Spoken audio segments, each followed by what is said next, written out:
Everyone. तो आज हम पढ़ेंगे मेवाड़ के इतिहास में अगले टॉपिक, मेवाड़ के राजाओं की छत्रियाँ, मेवाड़ के किले और मेवाड़ में कौन कौन सी संधियाँ हुई थी उनके बारे में जानेंगे। इससे जो पहली वीडियो हमने बनाई थी मेवाड़ के इतिहास में, उसमें हमने मेवाड़ के जो युद्ध हुए थे उनको जाना और मेवाड़ में कौन कौन से मंदिर हैं उनके बारे में जाना। तो इससे पहली वीडियो आप देख सकते हैं। तो चलिए आज की वीडियो हम शुरू करते हैं। मेवाड़ के राजाओं की छत्रियाँ। छत्रियाँ क्या होती थी कि जहाँ पर राजाओं या महाराणाओं का दाह संस्कार किया जाता था वहाँ पर कुछ इमारत बना ली जाती थी, उसे ही छत्री बोला जाता था। तो ये कहाँ कहाँ पर है, कौन से राजाओं की छत्रियाँ यहाँ दे रखी है। ये कई बार मतलब एग्ज़ाम में सीधा सीधा पूछ लिया जाता है। जैसे पृथ्वीराज की छत्री कहाँ पर है, तो पृथ्वीराज की छत्री है कुंभलगढ़ के किले में। कुंभलगढ़ किले में पृथ्वीराज को उड़ना राजकुमार भी बोला जाता है। क्या बोला जाता है? उड़ना राजकुमार। तो ये क्वेश्चन भी आ चुका है एग्जाम में कि उड़ना राजकुमार किसे कहा जाता था। तो उड़ना राजकुमार कहा जाता है पृथ्वीराज को। और इसकी कुंभलगढ़ के किले में है 12 खंभों की छतरी। 12 खंभों की छतरी। तो ये भी मतलब अलग अलग, किसी की 8 खंभों की छतरी है, किसी की 12 खंभों की, 32 खंभों की भी और 84 खंभों की भी छतरी है। तो पृथ्वीराज की कुंभलगढ़ के किले में 12 खंभों की छतरी और इसे उड़ना राजकुमार कहा जाता था। आगे है राणा सांगा। राणा सांगा की है मांडलगढ़ में 8 खंभों की छतरी। 8 खंभों की छतरी है राणा सांगा की मांडलगढ़ में। आगे है देवरिया का रावत बाग सिंह। इसकी छतरी जो है चित्तौड़गढ़ के किले में है पांडुपोल के पास। अभी कुछ पोल बने हुए हैं, उनके पास ही ये छतरियाँ दी हुई हैं। जैसे देवरिया का रावत बाग सिंह की पांडुपोल के पास है। आगे है जयमल, फत्ता और कल्ला राठौड़। ये जो तीनों हैं वो अकबर के साथ युद्ध के समय मारे जाते हैं। उदय सिंह उस समय शासक होता है। 1567 ईस्वी की बात है। तो मारे जाने के बाद जहाँ पर मतलब ये मारे गए थे वहीं पर इनकी छतरियाँ बना दी जाती हैं। तो जयमल जो हैं उनकी हनुमान पॉल के पास है चित्तौड़ के किले में, और फत्ता की राम पॉल के पास, कल्ला राठौड़ की भैरव पॉल के पास। तो कल्ला राठौड़ को 4 हाथों वाले देवता के रूप में भी पूजा जाता है। तो ये क्वेश्चन भी आ चुका है कि 4 हाथों वाला देवता किसे कहा जाता है। तो 4 हाथों वाला देवता कल्ला राठौड़ जी को कहा जाता है। 4 हाथों वाले देवता। आगे है उदय सिंह। इनकी जो छतरी है वो गोगुंदा में बनी हुई है। आगे चेतक। चेतक कौन था? जो महाराणा प्रताप जी थे उनका घोड़ा था चेतक। और इनकी जो छतरी बनी हुई है वो बलीचा गांव में बनी हुई है। चेतक की छतरी कहाँ पर है? बलीचा गांव में। आगे महाराणा प्रताप। इनकी छतरी है बांडोली गांव में। ये 8 खंभों की छतरी है। 8 खंभों की।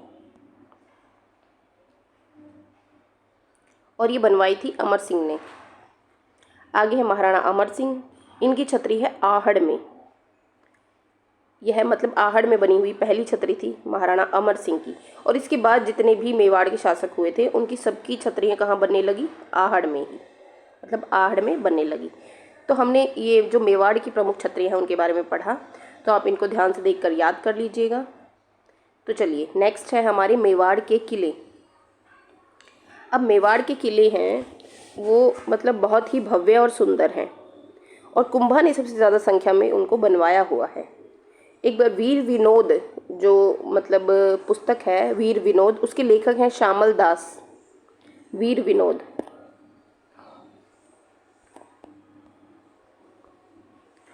वीर विनोद के लेखक हैं श्यामल दास।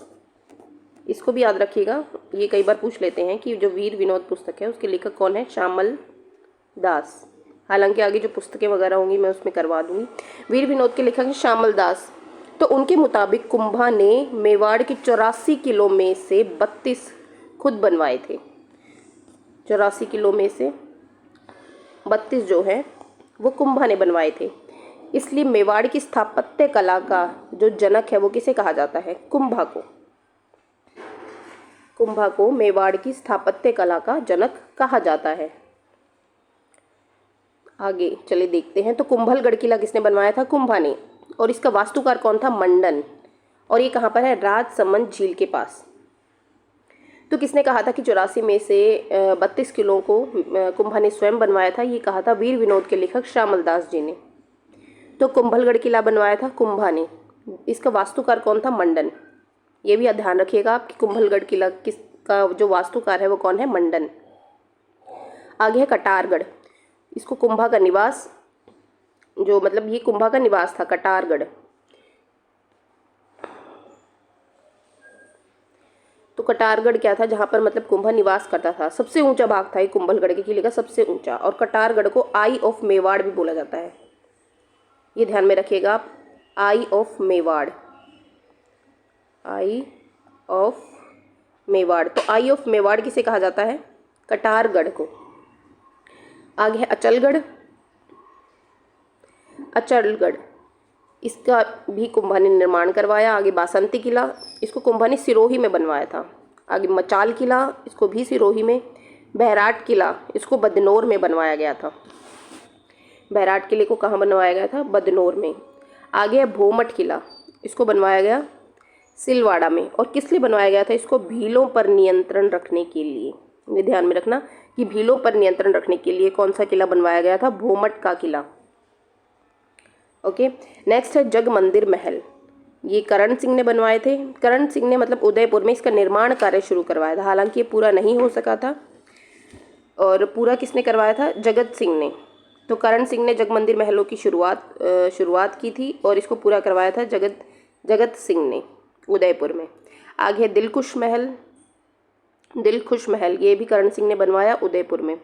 करण विलास महल, ये करण सिंह ने ही बनवाया था उदयपुर में।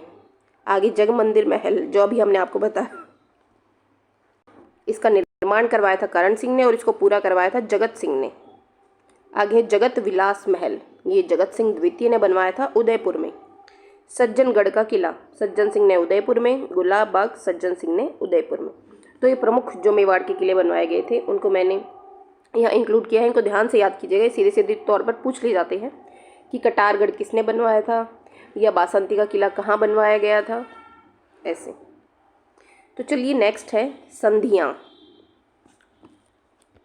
संधियाँ क्या होती थी कि आपस में जो समझौता किया जाता था उन्हें संधियाँ बोला जाता है। तो सबसे पहले जो मेवाड़ की संधि हुई थी, आंवड़ बावड़ की संधि, ये कब हुई थी? 1453 में। ये सीधे तौर पर आया हुआ क्वेश्चन है कि आंवड़ बावड़ की संधि जो है वो कब हुई थी? 1453 में। और किनके बीच में हुई थी? जोधा और कुंभा के बीच में। जोधा जो था वो मारवाड़ का राठौड़ था और इस संधि के तहत जोधा को मंडोर वापस दे दिया गया। तो ये संधि हुई थी जोधा और कुंभा के बीच में। तो इस संधि में क्या हुआ था कि जोधा को मंडोर, जोधपुर में मंडोर वापस दे दिया गया। तो आंवड़ बावड़ की संधि किसके बीच में हुई थी? जोधा और कुंभा के बीच में। आगे है चंपानेर की संधि, ये हुई थी 1456 में। मालवा सुल्तान महमूद खिलजी व गुजरात के सुल्तान कुतुबुद्दीन के बीच में। मतलब एक आपने युद्ध देखा था ना 1457 में, कौन सा युद्ध था वो? बदनौर का युद्ध, जो कुंभा और इनकी संयुक्त सेना के बीच में हुआ था। तो इन दोनों ने अपना मतलब एक संधि की थी आपस में, मालवा के सुल्तान महमूद खिलजी ने और गुजरात के सुल्तान कुतुबुद्दीन के बीच में। कुंभा को हराना इनका उद्देश्य था। तो चंपानेर की संधि का उद्देश्य क्या था? कुंभा को हराना। और जीतने पर क्या करते ये? जो मेवाड़ का जो पूर्वी भाग है वो मालवा ले जाता और जो दक्षिणी भाग है उसका गुजरात का सुल्तान रखेगा। ऐसे इनके बीच में संधि हुई थी, परंतु इन दोनों की संयुक्त सेना को कुंभा द्वारा हरा दिया गया बदनौर के युद्ध में 1457 में। आगे देखिए मुगल मेवाड़ संधि, ये हुई थी 5 फरवरी 1615 को। ये डेट भी आपको याद रखनी है क्योंकि सीधे तौर पर पूछ ली जाती है। मुगल मेवाड़ संधि कब हुई थी? तो मेवाड़ शासक अमर सिंह व मुगलों के बीच, उस समय वहाँ का मतलब शासक कौन था? अमर सिंह था। तो इसमें क्या शर्तें रखी गई थी कि जो मेवाड़ का राणा है वो मुगल दरबार में नहीं जाएगा, सिर्फ युवराज हाजिरी देगा। चित्तौड़ किले की मरम्मत नहीं करवाई जाएगी और वैवाहिक संबंध की हालांकि कोई बाध्यता नहीं थी। तो ये इनके बीच में संधि हुई थी कि आप किले की कोई भी मरम्मत नहीं करवाएंगे अगर टूट फूट हो जाएगी, और यहाँ बुलाने पर उपस्थित होंगे, हालांकि आप ना आए लेकिन युवराज को भेजें। आगे हुआ देवारी समझौता 1707 में। ये भी पूछा जाता है कई बार, देबारी समझौता किस किस के बीच में हुआ था। ये हुआ था एक तो मेवाड़ का अमर सिंह द्वितीय, तो नंबर 1 मेवाड़ का अमर सिंह द्वितीय। मेवाड़, मारवाड़ और आमेर के बीच में। मेवाड़ का कौन था? अमर सिंह द्वितीय। मारवाड़ का अजीत सिंह और आमेर का सवाई जय सिंह, इनके बीच में। इसके तहत क्या हुआ था कि मारवाड़ दिलवाने में अजीत सिंह की सहायता की जाएगी, कि जो मारवाड़ है वो अजीत सिंह को दिलवाया जाएगा, ठीक है। और आमेर दिलवान में सवाई जय सिंह की सहायता की जाएगी। तो मारवाड़ किसे दिलवाना था? अजीत सिंह को। और आमेर किसे दिलवाना था? सवाई जय सिंह को। तो आमेर के जय सिंह की शादी में, मतलब जो अमर सिंह है, इसमें अमर सिंह जो है मेवाड़ का, उसने ये शर्त रखी कि आमेर के जय सिंह की शादी जो है वो अमर सिंह की बेटी चंद्र कंवर के साथ इस शर्त पर की जाएगी कि जो अगला राजा होगा वो चंद्र कंवर का बेटा होगा। तो ये देबारी समझौता किसके बीच में हुआ था? मेवाड़, मारवाड़ और आमेर के बीच। मतलब आमेर का जो सवाई जय सिंह था, मारवाड़ का अजीत सिंह था और मेवाड़ का अमर सिंह द्वितीय था। इसके तहत क्या किया जाना था कि जो मारवाड़ था वो अजीत सिंह को दिलवाया जाएगा और आमेर किसे दिलवाया जाएगा? सवाई जय सिंह को। और अमर सिंह जो अपनी बेटी है चंद्र कंवर, उसकी शादी किससे करेगा? सवाई जय सिंह से, इस शर्त पर कि अगला राजा जो होगा वो उसकी जो मतलब बेटी जन्म देगी वो होगा। तो ये हुआ था देबारी समझौता। आगे है हुरडा सम्मेलन। इसकी तारीख भी सीधे तौर पर पूछ ली जाती है कि कब हुआ था? 17 जुलाई 1734 को। ये ध्यान रखिएगा आप। तो ये किस लिए हुआ था? क्या रीज़न था इसका? मराठा समस्या के समाधान के लिए। इसमें अध्यक्ष कौन था? जगत सिंह द्वितीय। अब सवाई जय सिंह जो आमेर का था उसको अध्यक्ष नहीं बनाया गया, इसलिए क्या हुआ? असफल हो गया, क्योंकि वो वहाँ पहुँचा ही नहीं उसको अध्यक्ष न बनाने के कारण। तो ये विफल हो गया।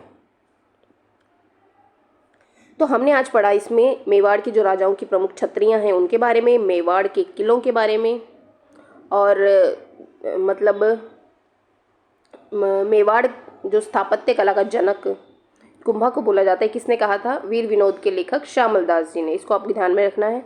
आगे हमने पढ़ा इनके बीच में जो जो संधियाँ हुई थी। तो आई होप ये आपको मतलब जो आज मैंने पढ़ाया वो अच्छा लगे, और इसको लाइक, शेयर और सब्सक्राइब कीजिएगा। और इसके आगे हम मेवाड़ की पुस्तकें और ग्रंथ करवाएंगे, जो भी हैं उनकी झीलें कौन सी हैं, और उसके जो इम्पॉर्टेंट फैक्ट हैं मेवाड़ के वो आपको नेक्स्ट वीडियो में करवा दिए जाएंगे। Thank you.